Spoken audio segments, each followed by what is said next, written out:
Então, a diferença que existe entre um profissional de RPA e um amador, na minha visão, não é só em relação ao conhecimento da ferramenta que ele sabe usar ali para fazer suas automações, mas sim o quanto ele entende dos conceitos, da lógica e principalmente das melhores práticas em um desenvolvimento de automação de processos. Na jornada RPA, embora a gente se aprofunde e muito em algumas ferramentas, eu acredito de verdade que hoje não existe uma formação mais completa que a jornada RPA. Meu principal objetivo é formar profissionais que entendem de boas práticas, dos conceitos e principalmente dos riscos que uma automação mal feita tem para uma empresa. E que assim ele possa extrair o máximo que ele consiga de cada ferramenta. E como a gente já está gravando as aulas aí de automação com linguagens full code, e o primeiro curso, né, mais completo que a gente está fazendo é utilizando o framework da BotCity, em paralelo a isso a gente está desenvolvendo uma série de ferramentas complementares que vão auxiliar o desenvolvedor no desenvolvimento full code, já seguindo aquilo que a gente considera as melhores práticas para o desenvolvimento de RPA.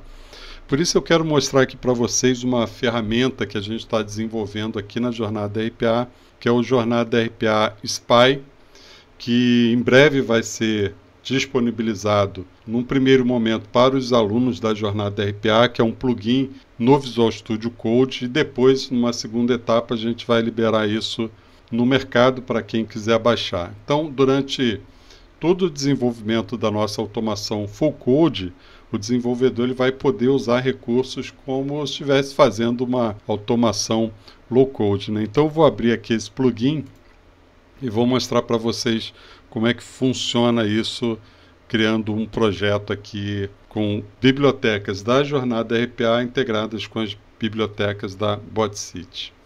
Então aqui no Visual Studio Code, a gente vai poder chamar esse plugin, o Jornada RPA Spy.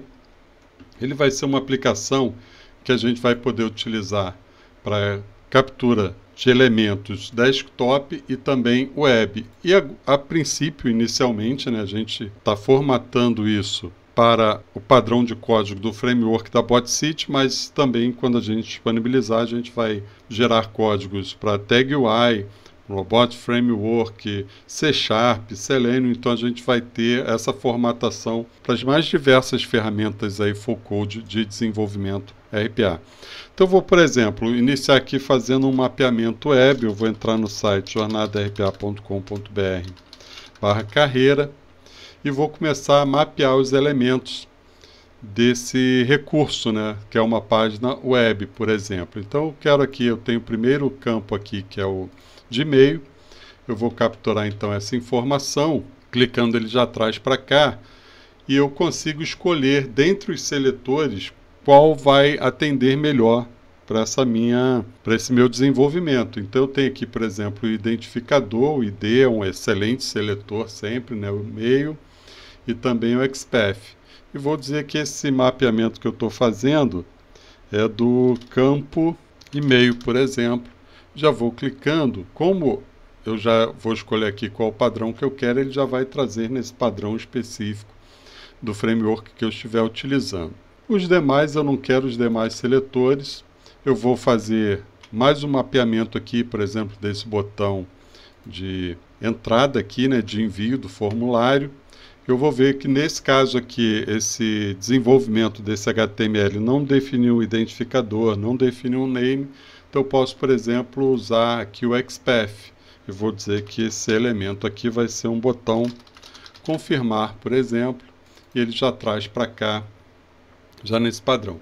Mas como eu falei, o objetivo da jornada RPA é a gente ter uma padronização de boas práticas. Então nós temos um conceito que a gente ensina para os nossos alunos, a gente desenvolve junto, que é o conceito de biblioteca de mapeamento das aplicações. Então, antes mesmo de fazer um desenvolvimento, a gente faz o mapeamento das aplicações, já define os melhores seletores, cria uma biblioteca para isso, e quem for desenvolver automações utilizando essa aplicação, por exemplo, esse formulário aqui, já vai poder usar essa biblioteca e não no momento da automação ter que ficar procurando que seletor é melhor. Às vezes você vai ter desenvolvedores em níveis mais avançados, mas você vai ter desenvolvedores num nível mais iniciante, mais júnior, e que pode acabar escolhendo seletores que não sejam os melhores. Então a gente cria uma classe de mapeamento das aplicações que todas as automações naquela aplicação vão poder usar. Por isso tem um botão aqui, classe jornada RPA, que ele já vai fazer essa formatação já toda no padrão da biblioteca que a gente cria para as nossas automações. Então, basta eu clicar aqui em enviar, ele já vai trazer aqui para o Visual Studio Code esse código completo. A única coisa que eu vou fazer é definir qual vai ser, por exemplo, o nome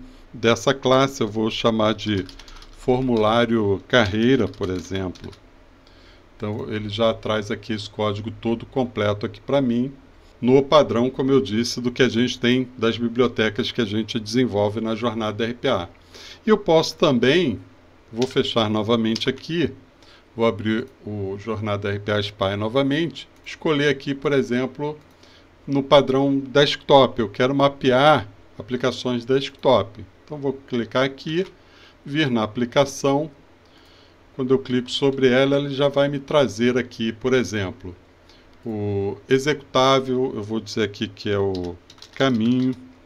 Então, já vai criar para mim uma variável com esse caminho dessa aplicação e já executar essa aplicação. Eu posso, por exemplo, fazer a conexão, chamar de conexão pelo class name, pelo application name. Posso também fazer pelo class name, então eu já consigo buscar qual é essa aplicação, né, baseada aqui na conexão que eu fiz.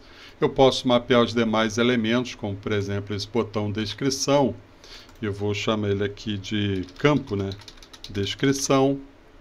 E como ele tem o Automation ID, eu vou utilizar esse Automation ID. Eu posso mapear esse botão gravar aqui, por exemplo. E vou dizer que aqui é o botão gravar. Como ele também tem o Automation ID, eu posso utilizar. Se ele não tivesse, eu poderia utilizar qualquer outro elemento que me faça chegar nesse botão. E da mesma forma eu posso enviar somente esse código do jeito que está, mas posso já formatar num padrão das classes de mapeamento das aplicações. E quando eu mandar enviar aqui, e quando eu voltar para o Visual Studio Code, eu já tenho essa biblioteca pronta. Eu faço só as alterações que eu entenda que seja necessário fazer e já coloco isso lá dentro das bibliotecas da jornada RPA, onde eu posso depois só consumir essa biblioteca, ao invés de em cada automação que eu for fazer com essa aplicação, eu ter que ficar refazendo o mapeamento ou deixando na mão dos desenvolvedores que eles escolham seletores, e às vezes cada um, dependendo da sua experiência, acaba escolhendo os seletores que não são os melhores. Então, um profissional mais avançado, ele pode utilizar esse plugin para fazer esses mapeamentos das aplicações e já ter um banco de dados, né, de mapeamento das aplicações para que as automações sejam feitas. Então é isso. Então, em breve a gente vai estar liberando aí para vocês aqui na jornada RPA e num segundo momento a gente também, depois da gente testar bastante todos esses recursos, né, já ter aí para a criação em diversos frameworks e linguagens de programação, a gente vai liberar também para o mercado. É isso então, gente. Um abraço para todos. A gente se vê aí no nosso próximo encontro.